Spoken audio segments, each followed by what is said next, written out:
under his reckless leadership is that costs aren't going down in America. They're going up. Inflation is going up. The stock market is going down. Consumer confidence is going down.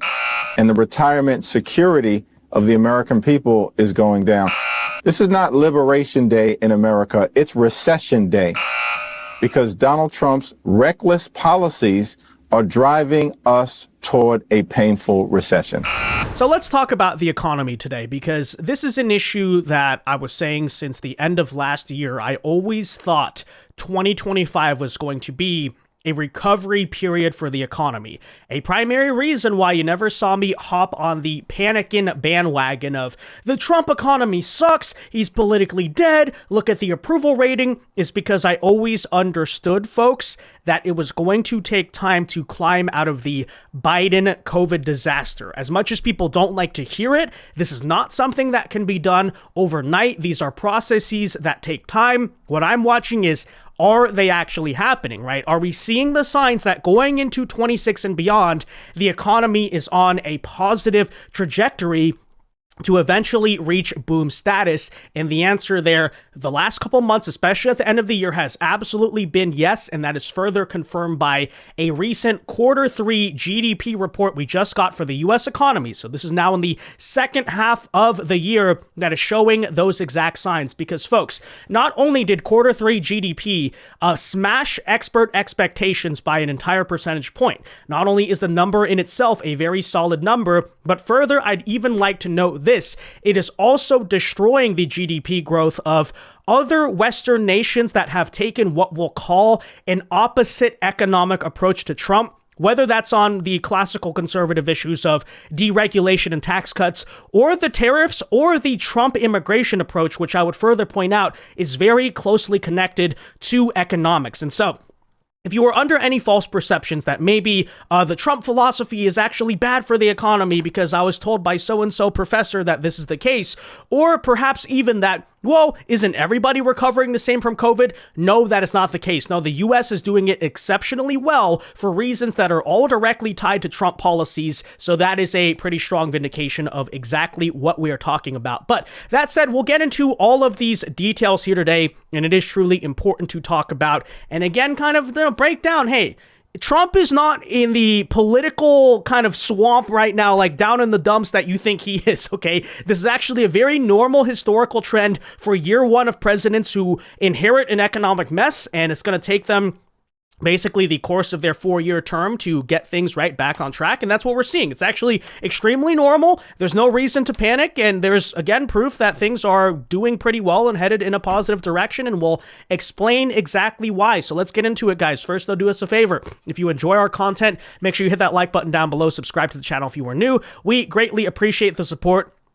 And that said, let's just start off here by explaining for you the raw numbers and then even delve into those details because they're pretty interesting and there's a lot to talk about there. So first of all, experts had forecasted 3.3% GDP growth for Q3 of 2025, which is a decent number in itself. But in reality, that was broken by a whole percentage points.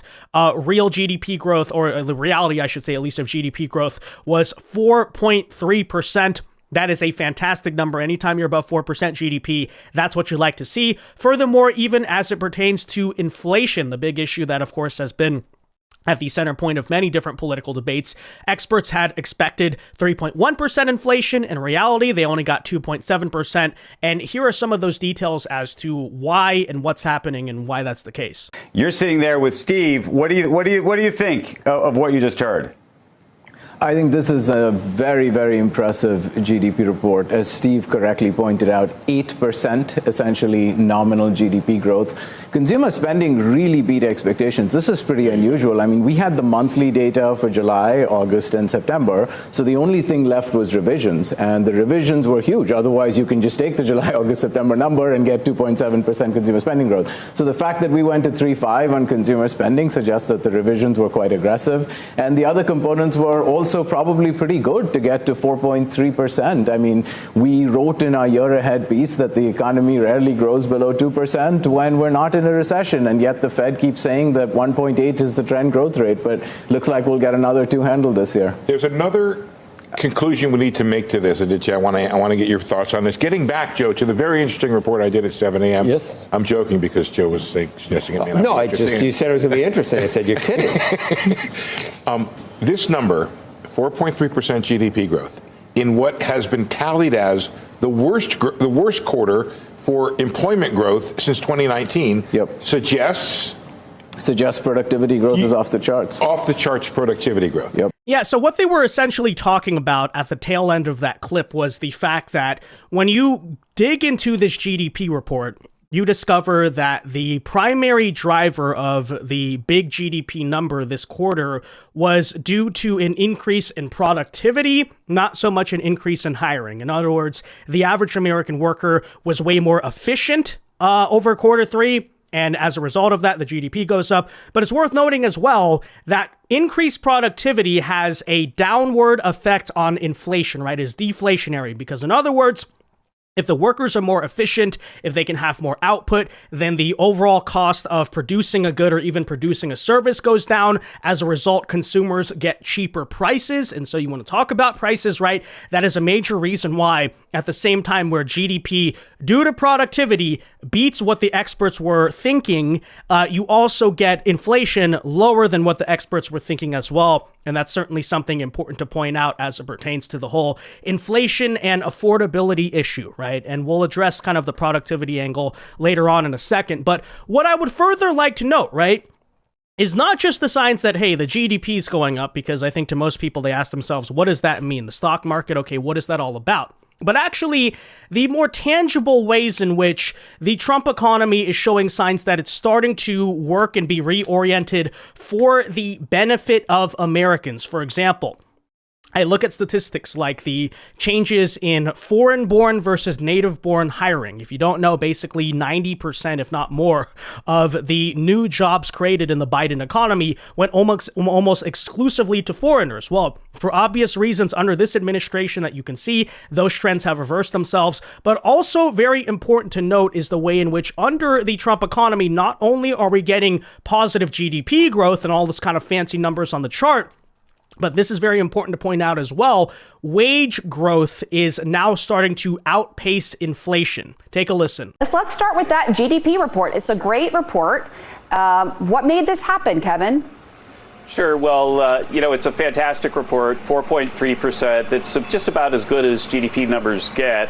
And especially coming, on the heels of the CPI report, Consumer Price Index report we got, which you actually showed some interesting data that is consistent with, that showed that core inflation is all the way down to 1.6%. And so I think that these numbers are showing that President Trump's trade policy and his supply side policy, which is really increasing new factory production and so on, is having a big effect, as is his trade policy. So if we abstract from the reduction of the trade deficit, then the 4.3% number would only be 2.6%. So Trump's trade policy is really working as well. But I wonder what you say to economists. You say, look, this shows the vast majority of people, their spending isn't growing, that the economy is being lifted by the top 10% and not, the people who have lower wages or are really struggling to get by. What do you say to that? Well, first of all, that people lost about $3,000 of purchasing power under Joe Biden because of the inflation, and right now we've got real wages up about $1,300 so far this year, and so we're making a lot of progress. But the bottom line is that in the end, what matters to people is like what's in their wallet, what's happening with growth, and if you look at what's happening to growth, then it's very, very positive, and income growth is as well. Right, so a couple of really interesting points that need to be made about inflation. This is going to sound a little bit academic, but bear with me because I'll explain what it all means. First and foremost, as it pertains to the controversial Trump tariffs, I mean, Kevin Hassett there does point out that, hey, the America First kind of protectionist economic approach here has contributed to at least about 2% of that 4% of GDP growth. He talked about factory output and things like that. But as it pertains, this is also important to point out, to the question of inflation and all of the blame that the tariffs have gotten for it, first and foremost, I would point out that the overall inflation numbers under Trump have not been high. The media trying to pretend like it is frankly pretty ridiculous. No, high inflation looks like the 8-9% under Biden, not the 2-3% we've seen under Trump. But I would further even point out about that when you actually break down kind of the details of those inflation numbers, you find that almost none of it is coming from consumer goods, right? Consumer goods are the very things that are affected by tariffs, and those prices have remained largely the same. No, rather, the core of the Trump inflation is actually coming from services, particularly the service of healthcare, which, yeah, the prices of healthcare, no denying, that's gone up massively. I've been calling on Republicans to fix it for several months now, but that is actually a result of Obamacare, right? Obamacare is what's causing the Trump inflation, not even consumer goods in themselves. But that said, right, if you're looking at the prices, say, in the grocery store or out and about, which I would point out, I think in some places have noticeably gone down a little bit, not a lot, but a little bit, and still saying, okay, well, if inflation's not that high, then why are costs and prices still high? Well, that is, of course, because of the fact that inflation is properly defined not as like high prices, but rather the rate at which prices grow. And yes, it's true, under the Biden presidency, we had very rapid inflation all at once. Now, here's the issue, right?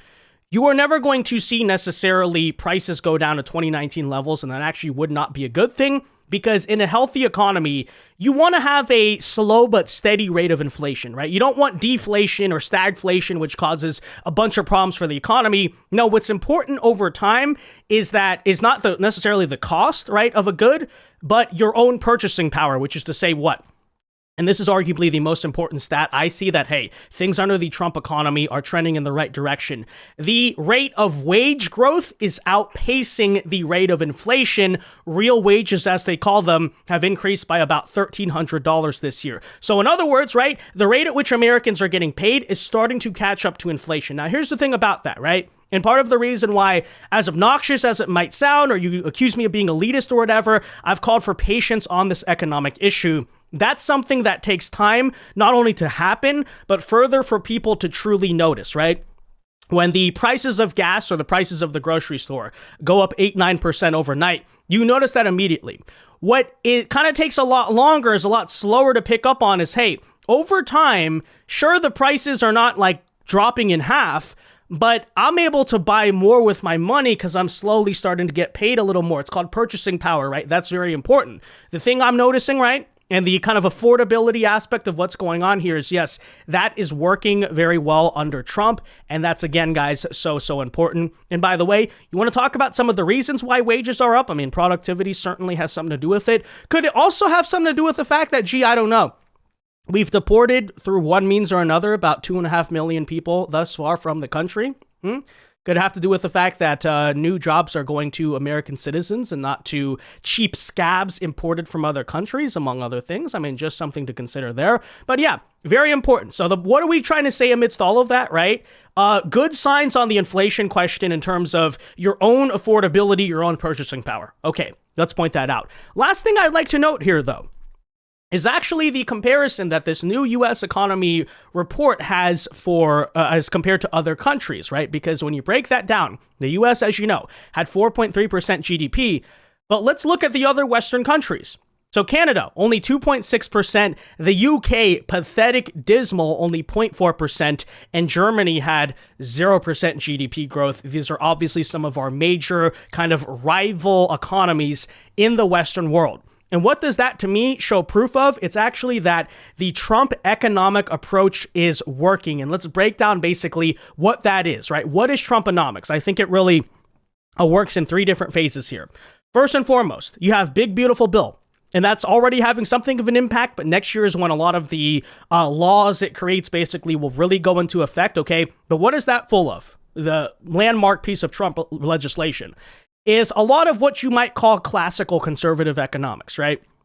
Tax cuts, deregulation, kind of supply side philosophy, et cetera, et cetera. But it obviously doesn't stop there, right? You also have the Trump tariffs, which are maybe the most controversial part of his economic approach. But as you see, I mean, they're actually not having a severe impact on inflation and in the process helping our GDP by reducing trade deficit, all of those things. But there's the tariffs. And then lastly, of course, I'm going to point this out. The immigration issue is very closely connected to the economic approach, because that's basically us saying as a country, we're going to reject this philosophy that, quote unquote, our economy needs mass immigration, right? Who's going to work these jobs? Hey, they contribute to the GDP growth. No, we're going to do the opposite. We're going to create a country that actually works for our own people. Well, obviously, all these other three countries have liberal leadership. They did the opposite. They said more regulation, more immigration, more free trade.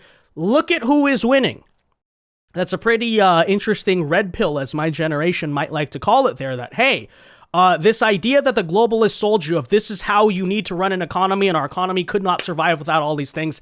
Actually, it's the opposite, right? Actually, mass migration is dragging down Western economies, as one example. There's a reason why by 2030 now, the country of Poland, who's basically had no mass immigration, is about to surpass the economy of the UK, who's done a ton of that, right? So very important here to point that out as well. And that said, let's sort of close this video by tying together everything we're talking about and explaining for you basically why it's good, because I understand that probably some of what we talked about in this video might be a little bit abstract or nerdy or academic. So let's put this very simply by breaking down the situation that Trump inherited and the economy he's trying to build and why we're seeing positive signs that it's trending in the economy he's trying to build. By first of all breaking down, right?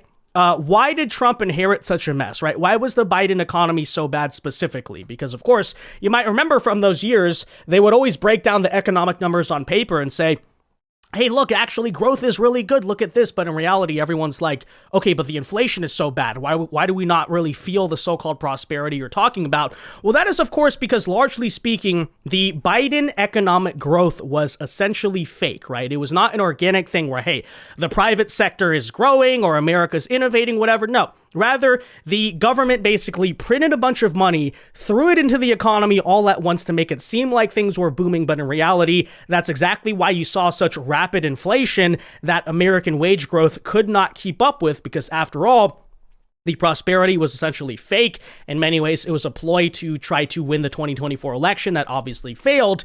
And what was happening, even by the end of last year, and especially a lot of this year, was that bubble has burst, right? Once that stimulus money dried up and we were all kind of left with the reality of how the economy's doing, people are like, oh, shoot, wait, this really sucks. And so that's why even at the start of this year, you saw a bunch of layoffs. You saw a lot of state governments, especially liberal ones, declaring budget deficits. And they're like, where'd all the money go? Well, yeah, because you were spending all this money in the economy like drunken sailors that people didn't really have. And so the challenge that Trump was always going to inherit was essentially to be like, okay, so that's what happens. Those are the consequences of basically having a fake economy propped up by government stimulus and government jobs. How do we build a real economy? Okay. And so what Trump has essentially wanted to do instead is say, first and foremost, right, we don't want the majority of our job growth or economic growth to be coming from the public sector. We want it to be coming from the private sector. By the way, that is a trend you've seen a lot, obviously because of Doge, right? The job growth, the economic growth is not coming from government stuff. It's coming from private stuff. The big, beautiful bill, the tax cuts, all of those things are incentives for that very private sector to start growing. Yes, you're starting to see the positive signs, obviously, of that happening as well. So, and by the way, right, that's why when I look at the GDP numbers, but it's not just about the GDP, it's about, hey, American wages are now outpacing the rate of inflation. That's real economic growth, not fake economic growth, right? Hiring now is primarily private sector. That's real economic growth, not fake economic growth. By the way, as it pertains to native-born citizens, right, are now getting the jobs primarily, not foreigners. Hey, that's an economy that's actually an American economy, not a globalist foreign one, right? So this is all important for us to talk about. And the other point I've been trying to make about this, especially from a political perspective, is simply that, well, oftentimes when it comes to the economy, growth and recovery simply happen in the real world a lot slower than the brains of people in politics necessarily want it to be, right? It's worth noting even the big, beautiful bill, a lot of the economic growth that is destined to cause doesn't really take effect in many regards until next year when you're going to start to see the signs of that. I even think back to the first Trump economy, which pre-COVID by the end was essentially roaring. But hey, take a look at that, right? The Republicans basically passed the tax cuts and the things they wanted to get done in 2017. 2018, it was starting to look good, right? But really it was by 2019 and early 2020 where the economy, first of all, was roaring. And secondly, Trump at the time before COVID, if you may remember, basically felt politically invincible. And folks, before you panic too much about kind of our current political situation, I would point out that of most politically successful presidents, this has just kind of always been the trend, right? Obviously, Ronald Reagan, someone who, kind of gets compared to Trump quite a bit on certain different grounds, right? Inherited a disastrous economy from the 1970s. It's kind of widely taught in history that, he took over day one, the economy was doing great, but actually no, right? The first 2 years of Reagan's economy were extremely slow. He kind of got shellacked by the Democrats in the midterms, but guess when it started to pick up, right? 83, 84, obviously what happens in the 1984 election. I would even point out the same thing about Obama's economy, which, there's many criticisms to be had there, but obviously he inherits the mess from the 2008 recession. Things are on a very slow pace. He gets destroyed by almost historic proportions by Republicans in the 2010 midterms. But hey, walk around come 2012, guess what? Things are on a positive enough track for him to still win re-election. I'm making that point to kind of point out to people, hey, these trends take time. I wish it would happen faster. Hey, after all, right, will it be enough by next year's midterms to say, okay, Republicans are going to win? I don't know, but I'm looking at this on a 4-year plan. I'm seeing the trajectory and saying, hey, politically speaking, do I feel that great about 26? No, but if this economic trend continues, I feel really great about 2028 because you're seeing the signs of that growth, et cetera, et cetera.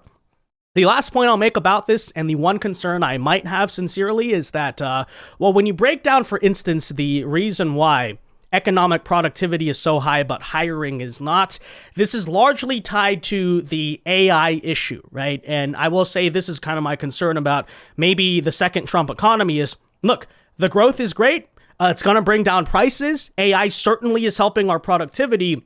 The one problem I might have, and we don't know yet necessarily how this is going to turn out, but will it be like way too hard for people, especially young people, to find new jobs and get started in their careers because AI is kind of constricting the hiring of people, which is essentially right to say, will AI kind of negate a lot of the positive effects of the other Trump policies to say, well, look, the economy's doing well on paper, prices are down, but people can't find jobs. So this is something to frankly just keep an eye on.